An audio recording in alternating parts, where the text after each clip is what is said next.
Caro Beppe, caro Gian Roberto, vi ho scritto una lettera aperta ed ora ve lo voglio dire anche a voce. Ma ci avete riflettuto bene su questa vostra presa di posizione a favore del reato di immigrazione clandestina? Vi prego di farlo, perché d'accordo, voi vi giustificate rispetto a due questioni. Uno, il rispetto del programma. Per l'amore di Dio, tutti i programmi politici devono essere rispettati, specie se votati dalla base, come dite voi.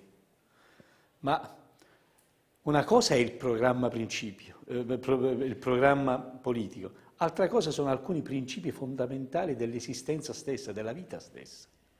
Dove non è che se non c'è scritto nel programma, per esempio il diritto alla vita, può anche non starci scritto in un programma politico, ma non è che ti autorizza poi ad andare a ammazzare la gente, capisci a me?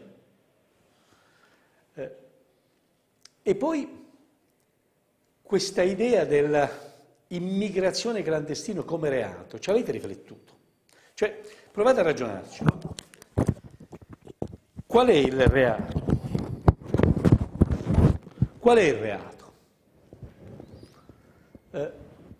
È reato, si dice, ci hanno insegnato a scuola, quel comportamento che viola la legge, cioè che è talmente grave, è talmente contro natura, è talmente ingiusto, ingiustificato, che non è solo inopportuno, immorale, ma addirittura deve essere punito dalla collettività. È punito dalla collettività perché uno ha fatto una cosa cattiva. Ha fatto una cosa che non doveva fare, ha rubato, ha rapinato, ha ammazzato, ha violentato, ha stuprato. Che ha fatto sto povero Cristo di immigrato? È uno che sta al paese suo, che non c'ha da mangiare, non c'ha da vivere, magari c'ha 2 anni, 5 anni, 7 anni, magari una mamma con 7 figli e gli hanno ammazzato il marito. È una persona disperata che l'aspetta la morte o guarda davanti il mare e all'orizzonte una prospettiva di non morire subito. E per lei, per i suoi figli, per la sua famiglia. Cioè cercano in questo mondo che sentono che c'è il cosiddetto Occidente, l'America, l'Europa, l'Occidente ricco, paffuto e piaciuto.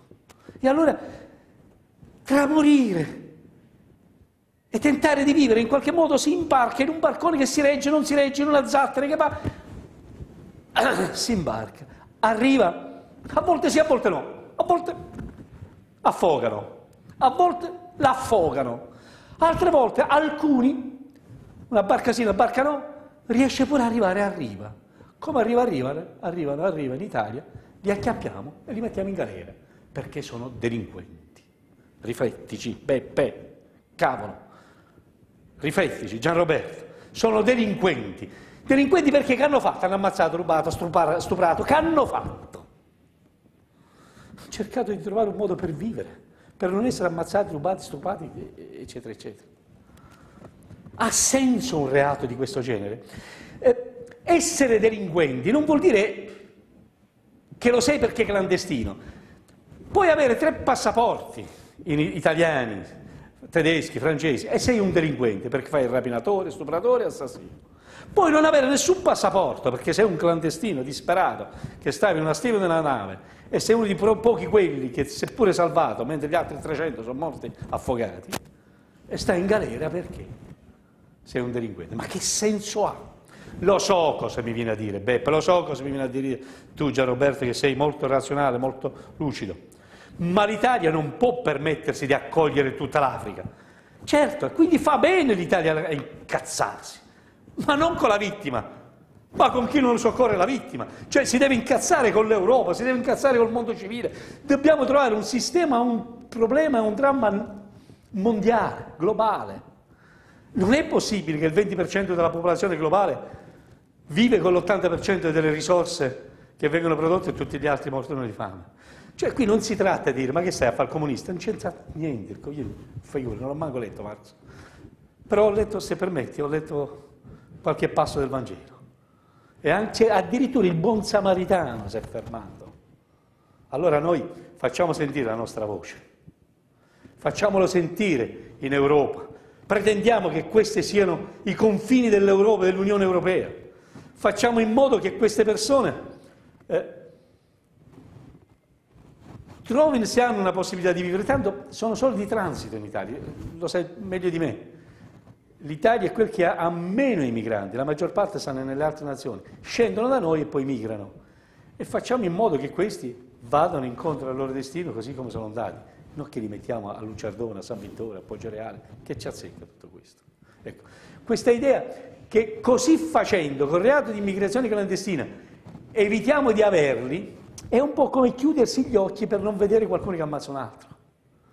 È concorso morale però, concorso morale nell'omicidio, quello di chi girasse dall'altra parte. Guardate, ripeto, scusami se si corre al Vangelo, ma io ho sempre considerato un delinquente, non solo Erode che ammazzava i bambini, ma anche Ponzio Pilato che si girava dall'altra parte. Ecco, non viviamo in un paese di Ponzio Pilato, mi rivolgo a voi, popolo di Grillino, Movimento 5 Stelle. Capisco che le regole sono tali per cui adesso è stato detto che dobbiamo essere contro l'immigrazione.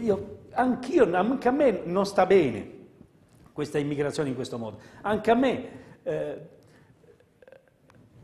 fa male vedere come l'Italia viene lasciata sola e abbandonata, ma la soluzione di punirli, dice così non partono e muoiono di fame là, partono, metà muoiono di fame in mezzo al mare e metà muoiono di disperazione nelle carceri italiane. Peraltro, scusami Peppe, Gianroberto, ma lo sai che oltre un terzo dei detenuti in carcere sono detenuti per reati di immigrazione clandestina o perché si fanno qualche spinello? Allora, posto che adesso tutti dicono che bisogna liberare le carceri, invece di fare l'indulto e il condono per liberare, capisci a me, tu lo sai meglio di me che chi vogliono liberare, facciamo un reato di depenalizzazione, come hanno proposto i tuoi parlamentari, che dovreste ringraziare, del Movimento 5 Stelle. Ci auguriamo che riescano gli altri che hanno votato a favore di mantenere la loro proposta. Votiamo in modo tale che almeno i reati che non hanno alcun senso e che servono soltanto a tenere occupati gli uffici giudiziari, perché poi si dice che la giustizia non funziona. Certo, se ci dobbiamo occupare di tutte queste cose non ci possiamo occupare di processi importanti. Di tenere occupati le carceri italiane, certo, se ci mettiamo i disperati non ci possiamo mettere i delinquenti. Di spendere un sacco di soldi, ne spendiamo molto più che processarli e mantenerli in carcere, che aiutarli ad andare verso la Germania, la Francia, visto che loro, quegli altri paesi, la Svezia, dove che vogliono andare, visti che sono per 3/4 di transito.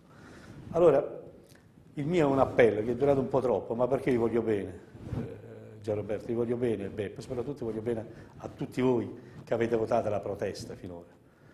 Un atteggiamento di questo genere è un atteggiamento che non ci azzecca nulla con la politica per bene.